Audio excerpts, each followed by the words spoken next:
Hello and welcome back to Modern World History. In the last video, we started talking a little bit more about the interwar years, the period between World War I and World War II, and we focused really on totalitarianism and communism.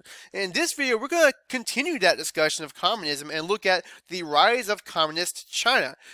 But first, we need to end Imperial China. So when we talk about Imperial China, what we mean is the end of dynastic China, okay? So the Qing dynasty was the last dynasty of China, and they were overthrown in 1911. Indeed, if there ever was a country ripe for a revolution, it would have been China. Their old traditional ways that could not be modernized is largely part of what prevented them from being able to ward off the Europeans during the age of imperialism. And so in 1911, there was going to be a new Republican-style government come in power, and this was going to be headed up by the Nationalist Party known as the Kuomintang. And their leader was Sun Yishian. Forgive me for that. And so Yishian believed that nationalism was the key to creating greatness, but everyone in China is all over the place at the moment that he came to power. He believed that they were essentially, without nationalism, just a heap of loose sand, despite their large numbers. And so he ends up giving up his power to one of his generals, Yuan Shikai. Now, Sun Yishian believed in three essential principles that could help to, revitalize his country, and that was nationalism, democracy, and people's livelihood and prosperity. And so these right here really are his three things. Yuan Shikai was like, man, this is dumb, because Yuan Shikai was more of a strong man. He preferred strong man leadership. So once Sun Yishian gave power over to Yuan Shikai, people didn't like that and they revolted, because that's not the kind of government they wanted at the time.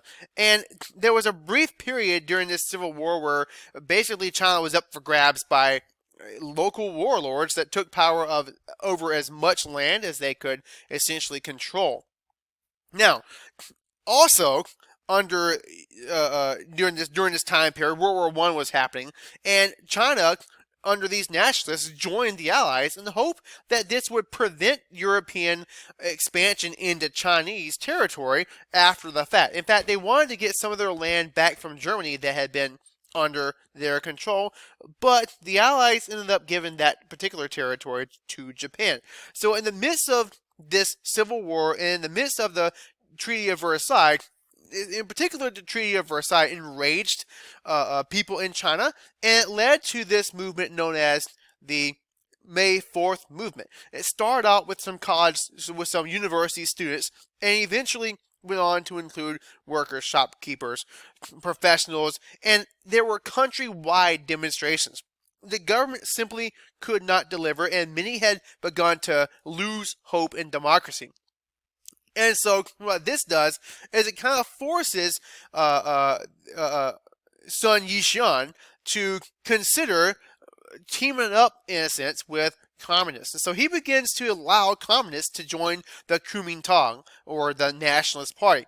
Meanwhile, there was a communist party that was beginning to emerge, and Mao Zedong, who we all know would be the first communist leader of China, who was a librarian at this time, was among the founders of the Chinese Communist Party. And so he would become the communist leader. Spoiler alert, he would also start a revolution in rural regions, not in cities like Lenin did.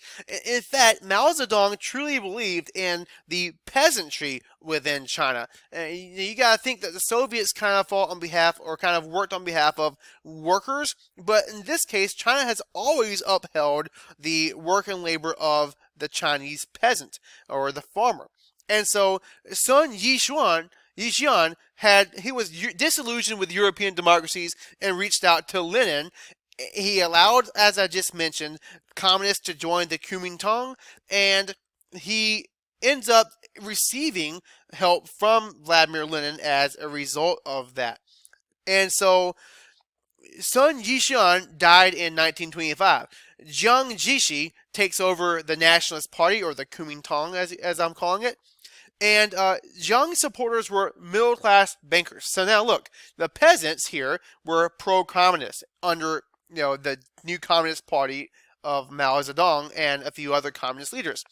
And the middle class supported the nationalists.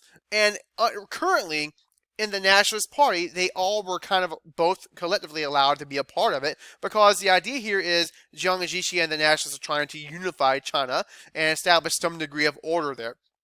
So, at first, the Communists and the Chinese Nationalist Party fought together against these warlords we were just talking about in order to try to establish order. But then Zhang turned against the Communists. He sent troops to Shanghai, where they killed communist leaders. It was like a massacre. So tons of people were killed in this. Zhang Jie ends up becoming the president in 1928. Now, it's also important to say that it was more than just Shanghai where these killings happened, but because of Zhang Jie's massacre of these communist leaders, the USSR did not recognize their government as the valid government of China, and the West did, but USSR did not, and they were bitter because of the massacre of Shanghai.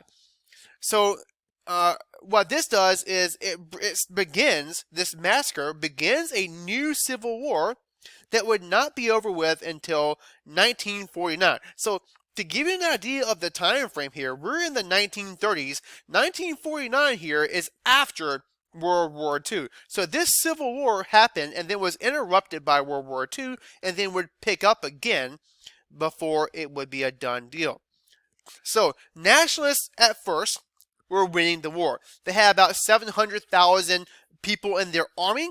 There was about 100,000 communists who were surrounded by the nationalist army, and they retreated in the event that is now known as the Long March. They basically went 6,000 miles to the hills in the countryside, where only about 7,000 to 8,000 people survived. Now, they began recruiting new followers once they were in these hills in the more rural area. And this is about when Japan started to invade in the early 1930s. So in 1931, Japan, who had been looking at this situation unfold, decided they were going to invade, and temporarily, the two warring sides, the communists and the nationalists, signed a temporary truce. So during World War II, nationalists didn't really fight all that much. They saved their strength for resuming the Civil War. They received money from the United States, who were going to support anyone but communists, and they mostly spent this money on their own corrupt lifestyles. And so a lot of the money that was sent, a lot of the aid, was not used to benefit people of China. It was not used to really do anything other than to fund the pockets of these corrupt leaders. And so in 1946, after the war, civil war is going to be renewed between the nationalists and the communists. So during this time, during World War II and all that, the nationalists didn't really do a whole lot to gain popular support. The communists did, and so the communists appealed to the people directly. Nationalists had the upper hand at first with more troops and U.S. support in the billions of dollars, but even nationalist troops began to defect towards the communist leadership. Communists began pushing nationalists south, and eventually they pushed them all the way off of mainland China and into Taiwan. And this is when Mao Zedong officially comes to power and declares the People's Republic of China. So some of the reforms here is, first and foremost, Mao would head the Communist Party and the national government. There would be the agrarian reform law of 1950, which took land from wealthy landowners and divided among the peasants. Remember, he is all about the peasants. He later forced farmers to join collectives. So just kind of like what Joseph Stalin did. And in the same way, these are collective farms. They collectively work these farms together for the state. He nationalized industries, which means that the government took over these industries, and there was a 5-year plan to increase industrial output dramatically, just like with Stalin. And just like with Stalin, these efforts did dramatically improve the industrial and economic capacity of China at first. And then there was the great leap forward. And this was the next round of reforms under the communist regime. And so the Great Leap Forward in 1958, which by the way ended in 1961, it was not a great leap forward. In fact, it was very much a great big fail. It was a leap backwards, if anything. Communes were established, and they were even larger than the aforementioned collectives during the 5-year plan. They supported up to 25,000 people, and again, the food or the production of these communes went to the collective good of everyone there. So as the name implies, everyone communally shared everything. There was also what they called backyard industries, which were really not very efficient. Basically, families were supposed to actually handle industrial output and increase industrial productivity by working in industries that were located within their living quarters, within their backyards, essentially. And very, very much a fail, if nothing else. And the peasants owned nothing. Only the state was going to profit under these, and there was literally no incentive for them to work. And so they stopped working hard. They didn't produce enough food to survive, for example. And so the Great Leap Forward was a major leap backwards, which ended with huge amounts of food shortage and widespread famine. And because of this, it was ended in 1961. Furthermore, Communist China ends up having disputes with Soviets. So the Soviets had kind of been the long-standing ally of Communist China, but each country wanted to be the dominant communist country in the world. And they also had some border disputes, being pretty close geographically in their situation.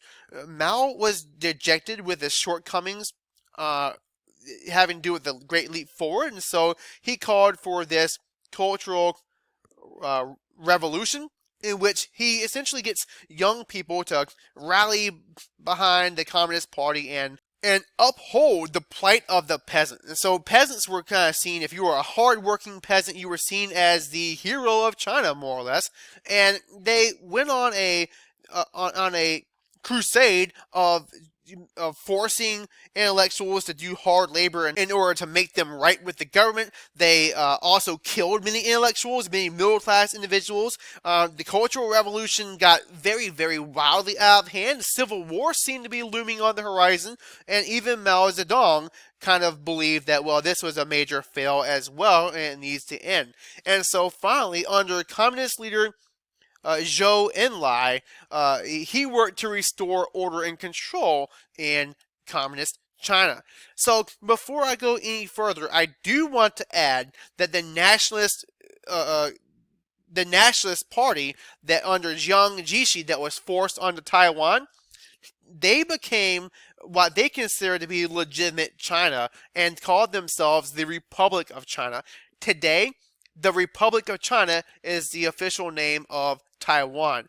And obviously, Communist China claims Taiwan as part of their country. So just to kind of understand a little bit more about that political mix-up in today's world, the Taiwanese root their history in the nationalists that were kicked off of the mainland China during this civil war. Thanks for watching. I'll see you in the next video.